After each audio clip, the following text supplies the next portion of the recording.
Hello everyone, welcome back to my Pranchal Tech YouTube channel. অন্য এটা ভিডিঅ'লৈ স্বাগতম জনাইছোঁ।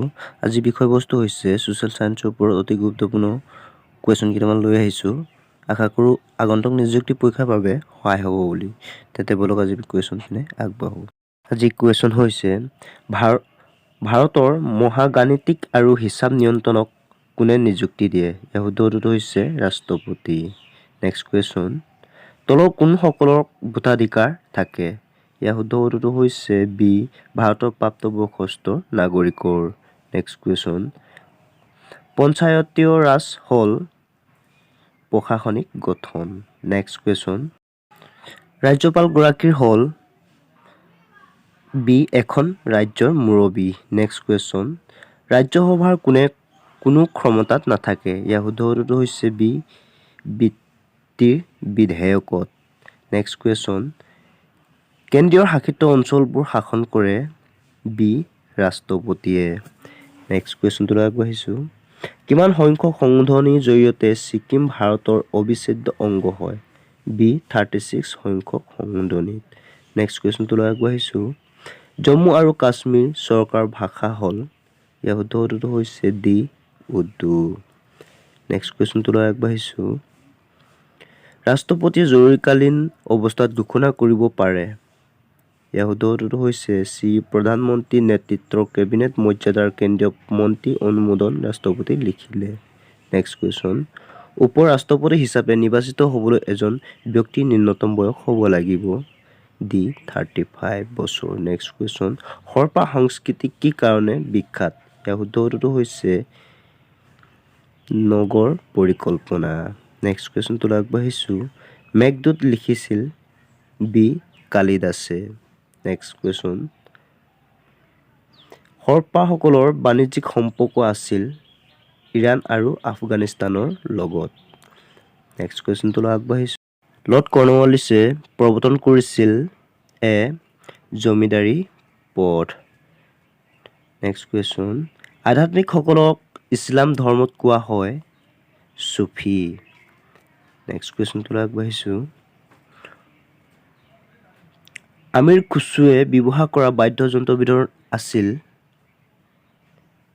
এ, চেতাৰ। নেক্সট কুৱেশ্যন, পৌৰাণিক ভাৰতৰ এখন বিখ্যাত জ্যোতিৰ্বিদ আছিল, সেইখনৰ নাম হৈছে ডি, চৰক। নেক্সট কুৱেশ্যন, অজন্তাৰ চিত্ৰ ভাস্কৰ্যই বৰ্ণনা কৰিছে বি, বৌদ্ধ ধৰ্মৰ কথাৰ। নেক্সট কুৱেশ্যনটোলৈ আগবাঢ়িছোঁ। অৰ্থশাস্ত্ৰ কাৰ শাসনকালত ৰচনা কৰা হৈছিল? ইয়াৰ শুদ্ধ উত্তৰটো হৈছে বি, মৌৰ্য বংশৰ দিনত। জাতিভেদ প্ৰথাৰ ভিত্তি আছিল ডি, কৰ্ম। নেক্সট কুৱেশ্যনটোলৈ আগবাঢ়িছোঁ। জয়দেৱৰ গীতা গোবিন্দা লিখা হৈছিল? ইয়াৰ শুদ্ধ উত্তৰটো হৈছে দ্বাদশ শতিকাত। নেক্সট কুৱেশ্যনটোলৈ আগবাঢ়িছোঁ। পৃথিৱীৰ পৰিধি হ'ল 64,000 কিলোমিটাৰ।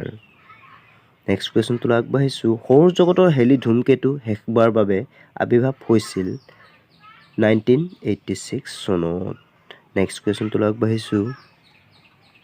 সন্ধিয়া ৰাতি আকাশৰ তলত উল্লেখ কৰা কোনটো গ্ৰহক অধিক উজ্জ্বল দেখা যায়? ইয়াৰ শুদ্ধ উত্তৰটো হৈছে শুক্ৰ।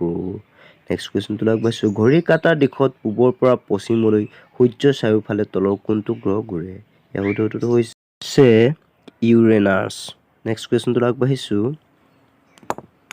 এটা অৰ্ধ চন্দ্ৰৰ নিশা পৃথিৱীৰ পৰা জোখ ল'লে চন্দ্ৰ আৰু সূৰ্যৰ মাজৰ কোণটো হয় প্ৰায় 90 ডিগ্ৰী। নেক্সট কুৱেশ্যনটোলৈ আগবাঢ়িছোঁ। সূৰ্যৰ চাৰিওফালে পৃথিৱী বছৰেকত চক্ৰাকাৰে ঘূৰোতে ইয়াৰ দূৰত্ব হয়গৈ 966 মিলিয়ন কিলোমিটাৰ। নেক্সট কুৱেশ্যনটোলৈ আগবাঢ়িছোঁ। আমাৰ সৌৰজগতৰ কেন্দ্ৰ হ'ল সূৰ্য। নেক্সট কুৱেশ্যনটোলৈ আগবাঢ়িছোঁ। সূৰ্যৰ পৃষ্ঠভাগৰ উচ্চতা হ'ল 6000 ডিগ্ৰী চেণ্টিগ্ৰেড। নেক্সট কুৱেশ্যন, পৃথিৱী ইয়াৰ মেৰুদণ্ড এটা সম্পূৰ্ণ পাক ঘূৰিবলৈ সময় লয় 23 ঘণ্টা 56 মিনিট। নেক্সট কুৱেশ্যন, জুপিটাৰ পাছতে ডাঙৰ গ্ৰহটো হ'ল শনি। নেক্সট কুৱেশ্যন, আন্তৰ্জাতিক ধান গৱেষক কেন্দ্ৰ অৱস্থিত? ইয়াৰ শুদ্ধ উত্তৰটো হৈছে ফিলিপাইনছ।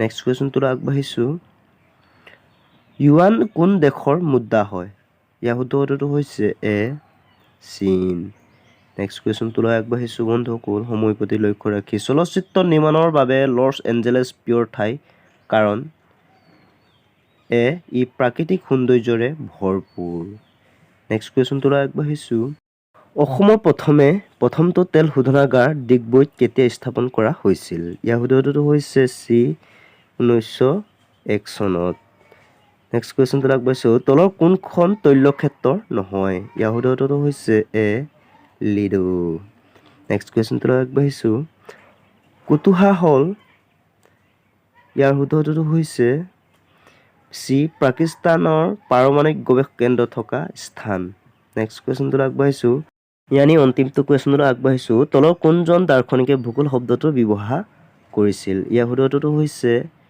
এৰাটস্থিনিছ বন্ধুসকল ভিডিঅ'টো চাই যদি ভাল লাগিলে নিশ্চয় লাইক কমেণ্ট আৰু ছাবস্ক্ৰাইব কৰি কিনি জনাবলৈ নাপাহৰিব ধন্যবাদ